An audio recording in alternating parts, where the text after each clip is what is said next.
இல்ல சார். இப்ப அஜித்துக்கும், விஜய்க்கும் இந்த தொழில் போட்டி வந்து இருக்கலாம். இப்ப அஜித் ரசிகர்கள்லாம் இருக்காங்கல்ல சார். அவங்க எல்லாரும் வந்து விஜய்க்கு ஓட்டு போடுற அந்த ஒரு மனநிலையில தான் இருக்காங்க. இப்ப கரெக்ட்டா இப்ப இபிஎஸ் வந்து அஜித்தோட புகைப்படத்தெல்லாம் வச்சு, அவருடைய ரசிகர்கள் ஓட்ட வாங்குறதுக்கு என்னென்ன முயற்சிகள்லாம் பண்ணிட்டு இருக்காங்களே சார். அஜித் அமைதியா இருந்தாலும், அந்த அரசியல் வந்து அஜித்த விட்ட பாடு இல்லையே சார். அதாவது இந்த அஜித்தினுடைய ரசிகர்கள் விஜய்க்கு வாக்களிப்பதுங்கிறது மிக சொற்பமா தான் இருக்கும். எப்பயுமே ஒரு நடிகனுடைய ரசிகனுக்கு வந்து ஒரு பெரிய அறிவு இருக்காது. பெரிய புரிதல் இருக்காது. பெரிய பக்குவம் இருக்காது. அவன் பார்த்தீங்கன்னா, ஒரு மந்திரிச்சு விட்ட மாடு மாரி ஒரு மூளை மழுங்கடிக்கப்பட்ட ஒரு கூட்டம் தான் இந்த ரசிகர்கள். அதனால அவன பொறுத்தவரைக்கும் என்ன நெனச்சுக்கிட்டு இருப்பான், அஜித்தும், விஜயும் சண்டைக்காரங்க. 2 பேரும் நேர்ல பார்த்தா கட்டி உருளுவாங்க. அப்ப நமக்கும் வந்து விஜய் எதிரி அப்படிங்கிற மனநிலையில தான் அஜித் ரசிகன் இருப்பான்.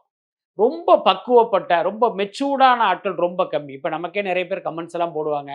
ட்விட்டர்லலாம் நம்மள டேக் பண்ணிலாம் கூட சில பேர் போடுவாங்க. சார், நான் வந்து அஜித் ரசிகன் தான். ஆனா விஜய்க்கு தான் ஓட்டு போடுவேன்னு பல பேர் போடுறாங்க.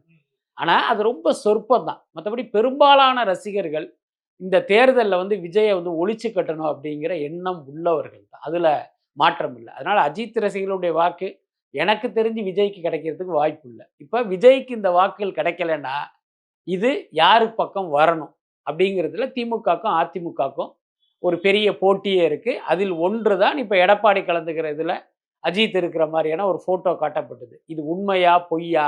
எப்போ எடுக்கப்பட்டது? இது எதுவுமே அஜித் ரசிகன் யோசிக்க மாட்டான்.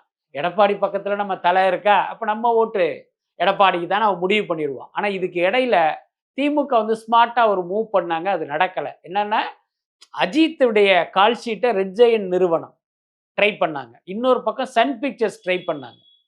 அப்ப அந்த நிறுவன படங்களில் அஜித் கமிட் ஆயிட்டார் அப்படின்னு ஒரு செய்தி வெளியில வந்தா, இந்த ரசிகன் என்ன நெனைப்பான், அப்ப அஜித்துக்கு வந்து திமுக மேல கோவம்லாம் இல்ல.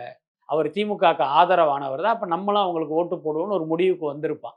ஆனா என்னன்னா, துரதிர்ஷ்டவசமாக அந்த காம்பினேஷன்ல ப்ராஜெக்ட் எதுவும் மூவ் ஆகல. புரியுது சார்.